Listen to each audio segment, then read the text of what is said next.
புஷ்பா த புஷ்பராஜ் பயங்கரமான எரிமலையாக வெடிச்சிட்டு இருக்க அவர் இந்த பார்ட் டூவில் பயங்கரமாக பண்ணியிருக்காரு. தேட்டரில் எல்லா மூமெண்ட்ஸும் கூஸ் பம்ப்ஸாக இருந்துச்சு. ஸோ அவரோட ஆக்ஷன் சீன்ஸ், டான்ஸு, பர்ஃபார்மன்ஸ் எல்லாமே பிச்சு எடுத்துட்டாரு. அல்லு அர்ஜுனோட பர்ஃபார்மன்ஸ் அப்புறம் சுகுமாரோட டைரக்ஷன் மட்டும்தான் இந்த படத்தை பிளாக் பஸ்டர் ஆச்சா, இல்லை வேறு என்னென்ன ரீசன்னால பிளாக் பஸ்டர் ஆச்சு? அவங்க கொடுத்த பில்டப் எக்ஸ்பெக்டேஷன் எல்லாத்துக்கும் இந்த படம் ஒர்த்தாக இருந்துச்சா நிஜமாவே? ஸோ இந்த படம் நிஜமாவே 1500 கோடிக்கு மேலே அடிச்சிருக்கு. அது உண்மையா? இந்த படம் எதனால இப்படி ஹிட் ஆச்சு? ஸோ இந்த படத்தில் என்னென்ன நெகட்டிவ், என்னென்ன பாசிட்டிவ் இருக்குது, எல்லாத்தையும் வாங்க டீட்டெயிலாக பார்க்கலாம். Hi friends, welcome to TMS talks. நீங்கள் தான் ஃபஸ்ட் டைம் இந்த சேனலுக்கு வரீங்கன்னா மறக்காமல் சப்ஸ்கிரைப் பண்ணிக்கோங்க. ஸோ புஷ்பா பார்ட் 1ல் பார்த்தீங்கன்னா புஷ்பான அடங்காதவன்டா அப்படின்ட்டு எப்படி திமிரா தெரிஞ்சாரோ அதே மாதிரி தான் பார்ட் 2லையும் தெரிகிறாரு. ஸோ பார்ட் 2வில் என்ன அப்படின்னா, பார்ட் 2 த ரூல்னு போட்டிருக்காங்க. அதாவது ரைஸ்னால் புஷ்பா எப்படி உருவானாருங்கிறது முதல் பாகத்தோட கதை. ஸோ ரெண்டாம் பாகம் பார்த்தீங்கன்னா அதோட கண்டினியூஷன் மாதிரி தான் வருது. செகண்ட் பார்ட்டில் வந்து ரொம்ப பெரிய ஆளாக இருக்கார். அவரோட அந்த செம்மர கடத்தல் அந்த பிஸ்னஸில் மட்டும் இல்லாமல் சிஎம், எம்எல்ஏ கூட இவங்க நிறைய பேர் கூட கனெக்ஷனில் இருக்கார். ஸோ எல்லாருமே வந்து புஷ்பாவை தான் நம்புகிறாங்க. அந்த மாதிரி ஒரு பயங்கர பில்டப்போடு தான் இந்த படம் ஆரம்பிக்குது. ஸோ ஃபஸ்ட் பார்ட்ல எல்லாம் படம் வந்து ரொம்ப நீட்டாக இருந்துச்சு. ரொம்ப ஓவர் பில்டப் அப்படின்லாம் எதுவும் சொல்ல முடியாது. எல்லா சீனும் ஒரு அசிங்கப்படியாக இருக்கும். ஆனால் பார்ட் 2வில் பார்த்தீங்கன்னா அந்த மாதிரிலாம் இருந்துச்சான்னு கேட்டிங்கன்னா இல்லைன்னு தான் சொல்லுவேன். ஏன் அப்படி சொல்கிறேன்ட்டு போக போக தெரியும். ஸோ புஷ்பா 2வில் என்னென்னு கதைன்னு பார்த்தீங்கன்னா, அவருக்கு வந்து ஒரு பணம் தேவைப்படுது. எவ்வளோனா ஒரு 2000 கோடி சம்திங் தேவைப்படுது. எதுக்குன்னு கேட்டிங்கன்னா சிஎம்ஐ சேஞ்ச் பண்ணுறதுக்கு. ஏன்டா சிஎம்ஐ சேஞ்ச் பண்ண போகிற அப்படின்னு கேட்டிங்கன்னா கொஞ்சம் சிரிப்பாக தான் இருக்கும். அவர் ஒய்ஃப், அதாவது இந்த ராஷ்மிகா மந்தனா வந்து சிஎம் கூட ஒரு ஃபோட்டோ எடுக்கணும் சாமி, எப்படியாவது பண்ணி கொடு சாமின்னு சொல்கிறோம். உடனே என்ன சாமி இது ஃபோட்டோ தானே சாமி, எட்டலாம் சாமின்ட்டு புஷ்பா போவார். போயிட்டு என்ன பண்ணுவார்னா சிஎம் கூட ஃபோட்டோ எடுக்கணும் அப்படின்னு சொல்லும்போது சிஎம் என்ன சொல்லிடுவார், காலில் போடுற செருப்பத்துக்கு தலையில் வச்சுக்க முடியுமாங்கிற மாதிரி கடத்தலுக்காரங்க கூடலாம் ஃபோட்டோ எடுத்தால் என் இமேஜ் என்ன ஆகுறது அப்படின்ட்டு அந்த சிஎம் சொல்லுவார். சிஎம் யாருன்னு கேட்டிங்கன்னா நம்ம ஆடுகளம் நரேன், இந்த நிறைய படத்தில் பார்த்துருப்பீங்க அவர் தான் சிஎம். ஸோ உடனே புஷ்பாவுக்கு கோவம் வந்துடும். என் ஒய்ஃப் கேட்டு நான் அதாவது செய்யாமல் இருக்க முடியாது என்னால் அப்படின்ட்டு என்ன பண்ணுவார், வெளியில் ப்ரெஸ்கிட்ட வந்து ஜனவரி 26 சிஎம் என் வீட்டுக்கு சாப்பிட வரேன்னு சொன்னார் அப்படிம்பார். ஆனால் உள்ளுக்குள்ளே நடந்தது நமக்கு தான் தெரியும் என்னன்ட்டு.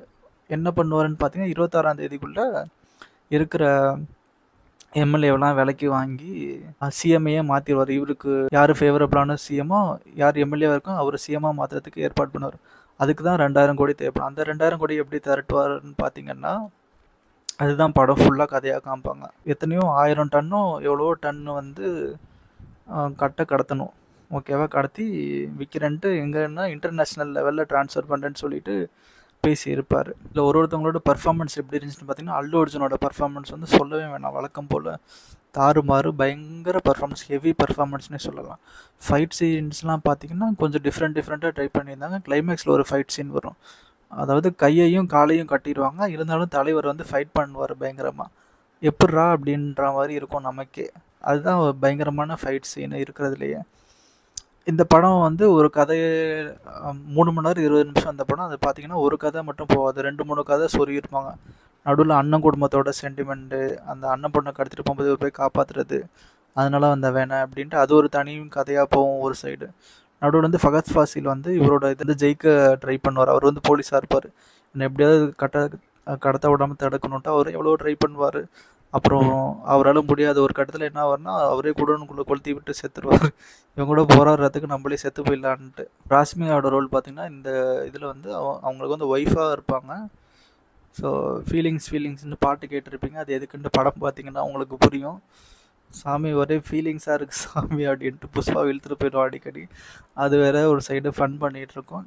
அது தாங்க இந்த அது வந்து சிஎம் கூட ஃபோட்டோ இல்லைன்னா பரவாயில்ல சாமி இருந்துச்சுன்னா படம் 1/2 மணி நேரத்துலேயே முடிஞ்சிருக்கும். ஆனால் அதை வச்சு ஒரு படம் ஃபுல்லாக 3 மணி நேரம் 20 நிமிஷம் ஓட்டிட்டாங்க. படத்தோட லென்த்து பார்த்திங்கன்னா பெருசாக இருக்கிற மாதிரி தெரியும், ஆனால் விறுவிறுப்பாக போகும், ரொம்ப விறுவிறுப்பாக போகும் படம்.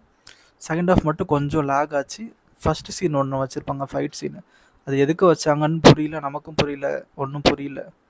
அது சம்மந்தமே இல்லாமல் ஒரு ஃபைட் சீன் வைக்கணுமேன்ட்டு வச்சுருக்காங்க. டைரக்ஷன் அண்ட் சினிமோட்டோகிராஃபி பற்றி சொல்லணும்னா பயங்கரமாக டைரக்ட் பண்ணியிருக்காங்க. எல்லாமே சூப்பர். சினிமோட்டோகிராஃபிலாம் வேறு லெவலில் இருந்துச்சு. அந்த ஃபைட் சீன் திருவிழாவில் வந்து வேண்டி இருப்பார், ஒரு வேண்டுதல்னு சொல்லிட்டு புடவை கட்டிட்டு ஆடுவார் ஒரு சீன். அது கொஞ்சம் வந்து சென்டிமெண்டலாக அட்டாக் பண்ணுறதுக்காக டேரக்டர் சொருவிருக்கார் அந்த மாதிரி சீன்ஸ்லாம். ஸோ அப்போ தான் எல்லா ஆடியன்ஸுக்கும் கனெக்ட் ஆகுங்கிறதுனால, ஸோ ஃபேமிலி ஆடியன்ஸு, யங்ஸ்டரு, வயசானவங்க, அரசியல்வாதிங்க, ஒருத்தவங்க உடல எல்லாருக்கும் பிடிச்ச மாதிரி கதை இருக்கணுங்கிறதுக்காக எல்லா கதையும் கொண்டாந்து அங்கங்கே சொருவி வச்சுருப்பார் டேரக்டரு. ஸோ ஓவரால் பார்த்தீங்கன்னா நல்லா இருந்துச்சு. அதனால தான் இந்த அளவுக்கு ஹிட் அடிச்சிருக்கு படம். பாட்டுலாம் பார்த்தீங்கன்னா, பாட்டு 2, 3 பாட்டு பயங்கர ஹிட்டு. புஷ்பா, புஷ்பா, புஷ்பராஜ், அப்புறம் ஃபீலிங்ஸ் பாட்டு, அப்புறம் கிசுக்கு பாட்டு. கிசுக்கு பாட்டு எப்படி எழுதியிருப்பானோ, தமிழ் டப்பிங்கில் தான் படம் பார்த்தோம். படத்தில் வந்து என்னடா அது கிசுக்குன்னு சத்தம் கேட்குது, கேமரா எடுத்துட்டானான்னு பாரு, என்னடா அது கிசுக்குன்னு சத்தம் கேட்குது, கேமராவில் ஃபோட்டோ எடுத்துட்டானான்னு பாருன்ட்டு வருவாங்க. அதில் தான் லீடு கொடுத்து அந்த படத்தில் பாட்டே எடுத்திருப்பாங்க, கிசுக்கு கிசுக்குன்ட்டு. நமக்கெல்லாம் இசுக்கு இசுக்கு தான் கேட்கும், இவனுக்கு கிசுக்குன்னு கேட்டிருக்கு போல். மொத்தத்தில் எமோஷ்னலாக இந்த படத்தை வந்து கனெக்ட் பண்ணியிருக்க பார்ப்பாங்க. ஒரு சில அம்மா சென்டிமெண்ட் இருக்கும், ஒய்ஃப் சென்டிமெண்ட் இருக்கும், அண்ணன் பொண்ணு சென்டிமெண்ட் இருக்கும், ஃப்ரெண்டு சென்டிமெண்ட் இருக்கும், ஈகோ கிளாஸ் டச் பண்ணியிருப்பாங்க. ஸோ என்னென்னலாம் பண்ணுனா படம் ஹிட் ஆகுமோ இருக்கிற எல்லாத்தையும் போட்டு அடிச்சு விட்ருக்காரு டேரக்டர். அந்தளவுக்கு பயங்கரமாக டெக்னீஷியன்ஸும் ஒர்க் பண்ணியிருப்பாங்க. ஃபைட் சீன்ஸு, பாட்டு எல்லாமே சூப்பராக இருந்துச்சு. ஒரு சில சீன்ஸ்லாம் தேவையில்லாதது இருந்தாலும் இம்பார்ட்டண்ட்டாக ஒரு சீன் சொல்லணும்னா, அந்த செம்மரை கட்டை கடத்துவாங்க. 2000 டன்னு கடத்துறது அவ்வளோ ஈஸி இல்லை. செமையாக அந்த ஒரு சீன் நீங்கள் படம் பார்த்தீங்கன்னா தான் சூப்பராக இருக்கும், உங்களுக்கு புரியும். நான் அதை ஸ்பாய்லர் பண்ண விரும்பல. அந்த ஒரு பர்டிகுலர் சீன் மட்டும் எனக்கு ரொம்ப பிடிச்சிருந்தது. அப்படியே இப்போ சொல்லும் போதே எனக்கு பார்த்தீங்கன்னா கூஸ்பம்ஸ் ஆகுது, அந்தளவுக்கு இருக்கும் அந்த சீனு. உங்களுக்கு இந்த படத்தில் ரொம்ப பிடிச்ச கேரக்டர் எது? அப்புறம் இந்த படம் கண்டிப்பாக பார்க்கலாமா, இல்லை இந்த படம் வேஸ்ட்டுன்னு நினைக்கிறீங்களா? நீங்கள் கமெண்ட் பண்ணுங்கள். கண்டிப்பாக ஃப்ரீ டைமில் இந்த படம் பாருங்கள், ஓடிடியில் வந்துடுச்சுன்னு நினைக்கிறேன். ஸோ மறக்காமல் நம்ம சேனலை சப்ஸ்கிரைப் பண்ணுங்கள், உங்களுக்கு கமெண்ட் பண்ணுங்கள். தேங்க்யூ, பாய்.